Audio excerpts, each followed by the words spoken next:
ও ভাই কই যান আপনি ভাই? রিডিং নিতে ভাই। কিসের?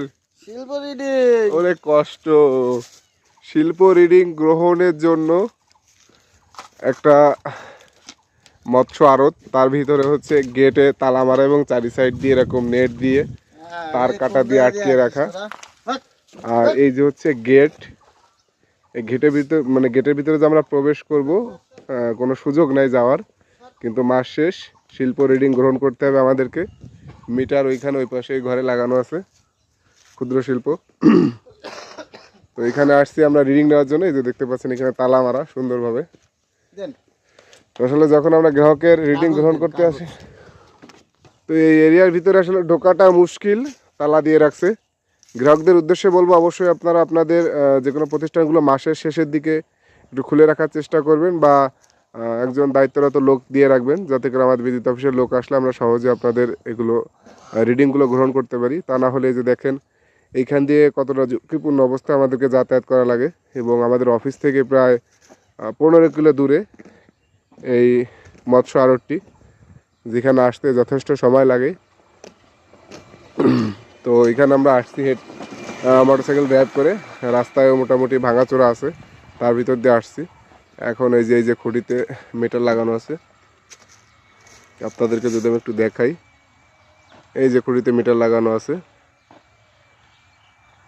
তো যদি যে সকল শিল্প গ্রাহক বা আবাসিক গ্রাহকের অনেক মিটার থাকে, যারা বাড়িতে থাকেন না বা ঘরে গেটে তালাবদ্ধ করে আপনারা বাইরে চলে যান, তো অবশ্যই আপনারা মিটারটা যখন নতুন মিটারের জন্য আবেদন করবেন, অবশ্যই মিটারটা এমন জায়গায় লাগিয়ে নেবেন যাতে করে আপনার বাড়িতে না থাকলেও যারা মিটারে রিডিং করতে যায় তারা অবশ্যই যেন সহজে রিডিং করতে পারে। আমরা শিল্প গ্রাহকে রিডিং করতে আসছি, যে মৎস্য ঘের এটা বড়, এবং এখানে একটা ক্ষুদ্র শিল্প মিটার আছে।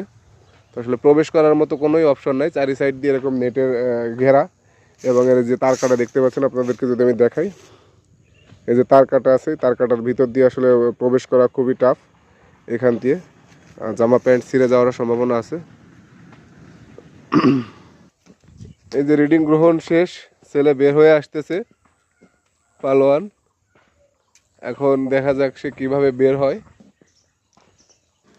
এই যে সে বের হচ্ছে, গেট ডিঙ্গিয়ে বের হওয়া লাগতেছে। আসলে বিদ্যুতের লাইনম্যানদের জন্য খুঁটিতে ওঠার ট্রেনিংয়ের পাশাপাশি গাছে ওঠার ট্রেনিং, এরকম দেয়াল বাওয়ার ট্রেনিং, এই সকল ট্রেনিংগুলো প্রয়োজন আছে।